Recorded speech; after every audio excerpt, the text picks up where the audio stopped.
सहारा enterprises तुमच्या स्वप्नातली गाडी आता कमी किमतीत. इचलकरंजी शहरालगत असलेल्या कबनूर चंदूर रोडवर कोन्नूर पार्कमधल्या सहारा एंटरप्राइजेस इथं पश्चिम महाराष्ट्रातली विविध बँका आणि फायनान्स कंपन्यांनी जप्त केलेल्या जुन्या दुचाकी आणि चारचाकी गाड्यांची विक्री केली जाते. शोरूम किमतीपेक्षा 25 ते 50% कमी दरात, उत्तम स्थितीत आणि संपूर्ण कागदपत्रांसह त्वरित डिलिव्हरी. दुचाकी 20,000 पासून पुढे तर चारचाकी 50,000 पासून पुढे. आपल्या पसंतीची कार किंवा बाईक आता अगदी परवडणाऱ्या दरात घेऊन जा. विश्वास, पारदर्शक व्यवहार आणि उत्तम सेवा हेच आमचं वैशिष्ट्य. पत्ता Konnur park, Kabnur Chandur road, Ichalkaranji. Proprietor Rajubhai Ajgar. संपर्क 8055810910 आणि 9860785786.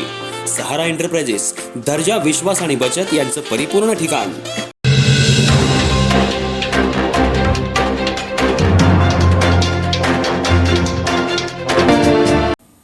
इचलकरंजी शहरातील यशवंत कॉलनी परिसरात कामाचे पैसे न मिळाल्यानं झालेल्या मानसिक त्रासातून शब्बीर हुसेन तांबोळी वय 55 या इंजिनियरनं आत्महत्या केल्याची घटना उघडकीला आली असून आत्महत्येला प्रवृत्त केल्याप्रकरणी शिवाजीनगर पोलीस ठाण्यात तिघांवर गुन्हा दाखल करण्यात आलाय.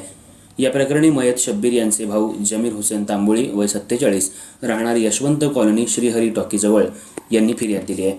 शब्बीर तांबोळी यांनी संशयित आरोपींकडे काम केलं होतं, मात्र त्या कामाचे पैसे त्यांनी न दिल्यानं मोठा आर्थिक आणि मानसिक त्रास सहन करावा लागत होता.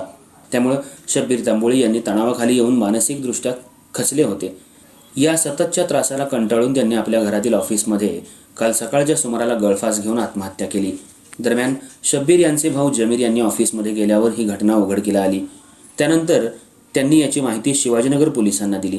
पोलिसांनी घटनास्थळी धाव घेऊन पंचनामा केला आणि मृतदेह शवविच्छेदनासाठी IGM रुग्णालयात पाठवला. दरम्यान पंचनामा करत असताना शब्बीर तांबोळी यांनी राहुल बुचडे आणि पवन कांबळे राहणार खंजिरेमाळा आणि कृष्णात सातपुते राहणार सातपुते गल्ली साखरपे हॉस्पिटलजवळ यांनी पैसे बुडवल्याच्या कारणातून आत्महत्या केल्याचं निष्पन्न झालं. त्यानुसार तिघांवर आत्महत्येला प्रवृत्त केल्याप्रकरणी शिवाजीनगर पोलीस ठाण्यात गुन्हा दाखल करण्यात आलाय. या प्रकरणी पुढील तपास पोलीस उपनिरीक्षक वाघमारे करत असून शब्बीर तांबोळी यांनी आत्महत्या केल्यानं परिसरात हळहळ व्यक्त होत असून तांबोळी कुटुंबावर दुःखाचा डोंगर कोसळलाय.